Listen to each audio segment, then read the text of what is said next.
దుర్మార్గమైనటువంటి విధానాలు అంటే మీరు ఇంకోటి చెప్పొచ్చు. ఈ ప్రభుత్వం అనేక రకాలైనటువంటి విధంగా అంబేద్కర్ రాజ్యాంగాన్ని కాకుండా రెడ్ బుక్ రాజ్యాంగాన్ని అమలు జరుపుతున్నటువంటి విధానాలు అయితే మనం చూస్తున్నాం.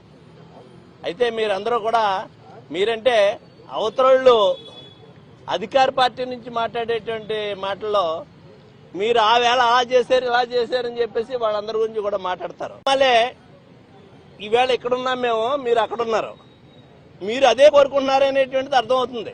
తప్పకుండా ఇది మళ్ళీ అటు నుంచి ఇటుకో. తిరుపతి లడ్డూ గురించి మాట్లాడితే ఆయన జైలుకి పంపిస్తారా మీరు? తిరుపతి లడ్డూకి సంబంధించినటువంటిది ఎవరు దీన్ని తీసుకొచ్చారు? రాత్రి ఒక ప్రెస్ మీట్ లో మరి గౌరవ ముఖ్యమంత్రి గారు కానీ ఉప ముఖ్యమంత్రి గారు మాట్లాడేటప్పుడు కొన్ని విషయాలు మాట్లాడారు. దాంట్లో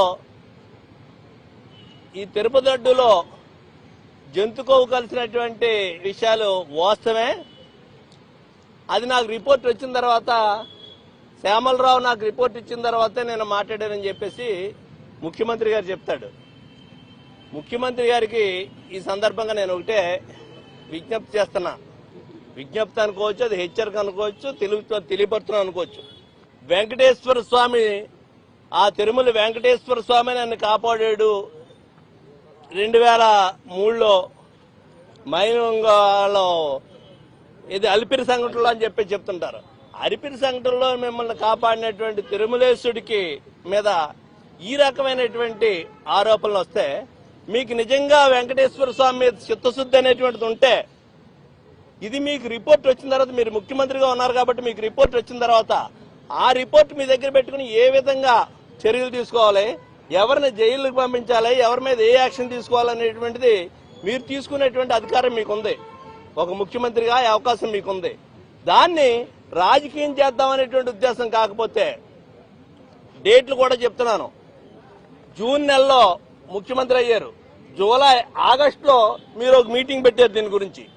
ఆగస్టు నెలలో ఎమ్మెల్యేలు అందరితోటి మీటింగ్ పెట్టి తిరుపతి వెంకటేశ్వర స్వామి ప్రసాదంలో ఇది కలిసింది అనేటువంటిది మీరు చెప్పారు, గుర్తుపెట్టుకోండి. అంటే ప్రచారం ఎవరికి కావాలి? ఈ దుర్మార్గమైనటువంటి ఆలోచన ఎవరు చేశారు? వెంకటేశ్వర స్వామి మీద నిజమైనటువంటి భక్తి ఉంటే మన దగ్గర అధికారం ఉన్నప్పుడు ఆ అధికారాన్ని ఉపయోగించేయండి. కోట్లాది మంది భక్తులు మనోభావాలు దెబ్బతీసేటువంటి విధంగా ఇది దుర్మార్గమైనటువంటి విధానమైనటువంటిది ఆలోచన చేశారు మీరు. సరే, ఈవేళ ఏమైంది? రిపోర్ట్ వచ్చింది. రిపోర్ట్ వచ్చిన తర్వాత కూడా ఇంకా కొంతమంది మాట్లాడుతున్నారు. మీరు ఇచ్చినటువంటి మీ సంస్థల మీదే మీకు నమ్మకం లేదా?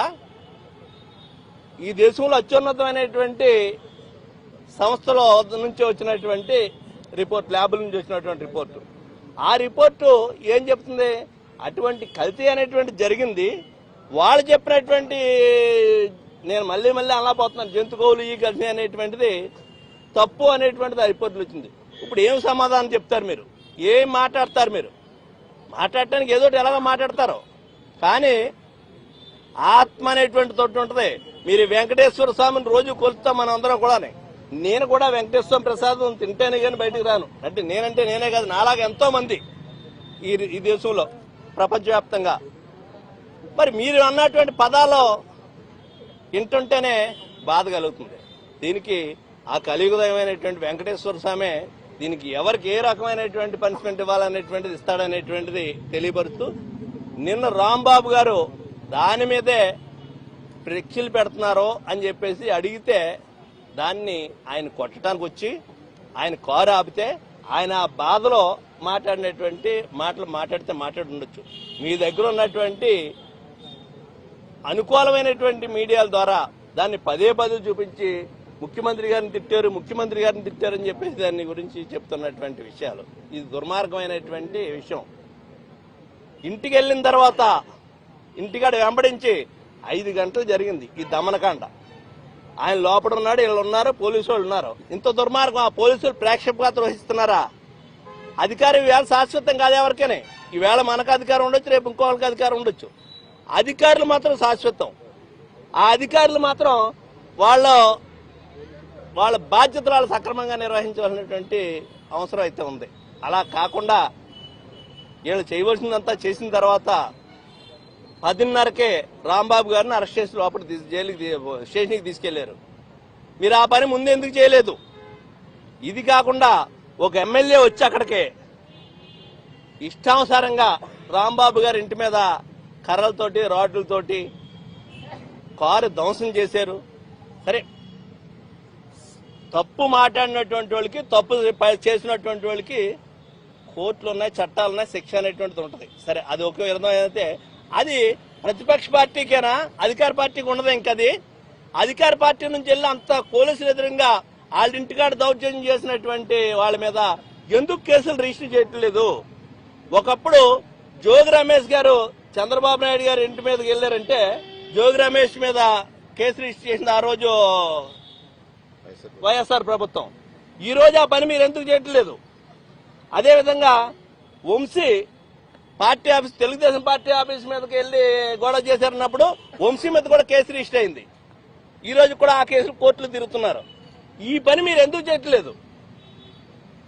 ఇంత విచ్చలవిడిగా మీరు ప్రవర్తిస్తున్నటువంటి దానికి మూల్యం చెల్లించుకునేటువంటి రోజు తొందరలోనే ఉందనేటువంటిది ఈ ప్రభుత్వానికి హెచ్చరిస్తూ, ఇటువంటి కార్యక్రమాలు ఏదో మొన్న మాట్లాడారు అంటే మీ అధికారంతో తొక్కిపెట్టి వీళ్ళందరినీ ఈ విధంగా దారికి తెచ్చుకోవాలంటే తెలుగుదేశం పార్టీలో మీరు ఎన్ని బాధలు పెట్టినా, ఎన్ని ఇబ్బందులు పెట్టినా, ఎన్ని కేసులు పెట్టినా దాన్ని ఎదుర్కోవటం కోసం వైఎస్ఆర్ పార్టీ నుంచి అందరూ సిద్ధంగా ఉన్నారు.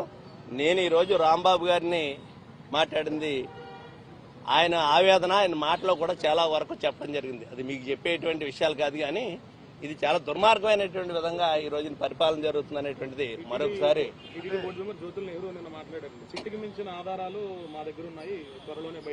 పెట్టమనండి. వద్దనరా?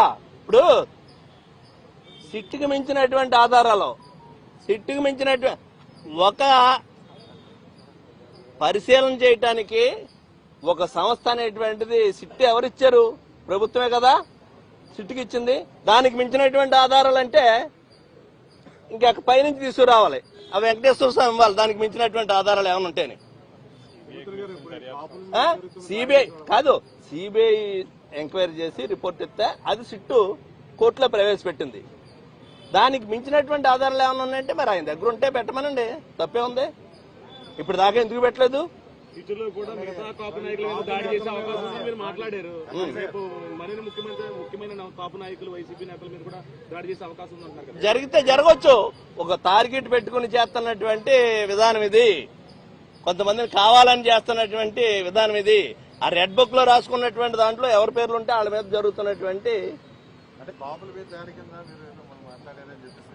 కాపుల మీద దాడి కింద అనేటువంటిది వాళ్ళ అవసరం కోసం వాళ్ళు మాట్లాడుతున్నారు తప్పితే కాపుల మీద దాడి కింద మాట్లాడలేదు నేను. కాపుల్లో వాయిస్ ఉన్న వాళ్ళ మీద మాట్లాడుతున్నారో, ఈ ప్రభుత్వాన్ని వ్యతిరేకించే వాళ్ళ మీద మాట్లాడుతున్నారు అనేటువంటి చెప్పాను. ఆ వేళ రంగా గారిని చంపేసినటువంటి ఇది తెలుగుదేశం పార్టీ అధికారంలో ఉండగానే రంగా గారిని వచ్చేశారు. ఆ రంగా అనేటువంటి వ్యక్తి చనిపోకపోతే ఎంతో కాలంగా ఎదురు చూస్తున్నటువంటి మా కోరిక నెరవేరింది. ఈ రాష్ట్రానికి ముఖ్యమంత్రి అయ్యి ఉండేవాడు రంగా అనేటువంటి వ్యక్తి. అది ముందే గ్రహించినటువంటి వాళ్ళు ఆయన మట్టుపెట్టారు. ఇది కాపుల మీద దాడా, ఇంకొకరి మీద దాడా అనేటువంటిది మీరు ఎలా తీసుకున్నా నాకేం అభ్యంతరం లేదు. కానీ జరిగినటువంటి విధానాన్ని మాత్రం ఈ రాష్ట్ర చరిత్రలో ఎప్పుడు మర్చిపోలేరు రంగా గారు హత్య అనేటువంటి దాన్ని. అది ఎవరు చేశారు, ఎందుకు చేశారు, ఎలా చేశారు అనేటువంటిది అప్పుడు జనరేషన్ గుర్తుంటే వాళ్ళు మళ్ళీ పిల్లలకు చెప్తున్నారు. ఆ పిల్లలకు చెప్తున్నారు. 40 సంవత్సరాలు అయిపోయినా ఈ రోజున రంగానే ఆరాధ్యతంగా చూస్తున్నారంటే ఆ రోజు జరిగినటువంటి సంఘటనలు ఎలా చెప్తుంటారో, ఈ సృష్టి ఉన్నంతకాలం కూడా రంగా అనేటువంటి హత్య ఎలా జరిగింది, ఎవరు చేశారు అనేటువంటిది ఎప్పుడూ ఎనకాల వాళ్ళకి చెప్తూనే ఉంటారు. దాంట్లో ఏ విధమైనటువంటి అనుమానం లేదు. వైసీపీ పోరాటం ఎలా ఉండబోతుంది? వరుస దాడులు కానివచ్చు, కేసులు తిరిగి రివర్స్ లో పెట్టడం కానివచ్చు, తిరిగి మళ్ళీ జోగి రమేష్ మీద అమ్మటరామ మీద కేసులు నమోదవుతున్నాయి. ఇక్కడ కాకినాడలో నమోదైంది, ఇక్కడ రాజమండ్రి కలెక్టరేట్ లో నమోదైంది, ఎస్పీ ఆఫీస్ లో నమోదైంది. ఎలా ఉంటుంది? ఎలాగనేటువంటిది వాళ్ళు ఎన్ని రకాల కేసులు పెట్టినా ఎదుర్కోవడం సిద్ధంగా ఉన్నాం. ఈ దుర్మార్గమైనటువంటి పరిపాలనని ప్రజలు గమనిస్తున్నారో. ఎందుకంటే నష్టపోయింది వాళ్ళ ఇంటి మీదకి వెళ్ళి దాడి చేస్తే వాళ్ళ మీద కేసు పెట్టాం. బాధితులు ఎవరైతే ఉన్నారో, నష్టపోయినటువంటి వాళ్ళు ఎవరో, జోగి రమేష్ గారి ఇంటి మీదకి వెళ్ళి ఏళ్ళు తగలబెడితే అంతకుముందు 2 రోజుల క్రితం మాట్లాడితే ఒక పథకం ప్రకారంగా కాకపోతే 2 రోజుల ముందు మాట్లాడినటువంటి జోగి రమేష్ గారు మాట్లాడినటువంటి దానికి మళ్ళీ ఈయన పంపించి ఐలు తగలబెట్టేటువంటి అంటే ఏం చేద్దాం అనుకుంటున్నారు? ఎక్కడ తీసుకెళ్తున్నారు? ప్రజలను భయభ్రాంతులు చేద్దాం అనుకుంటున్నారా? చేయండి, మీ ఇష్టం వచ్చినట్టు చేయండి.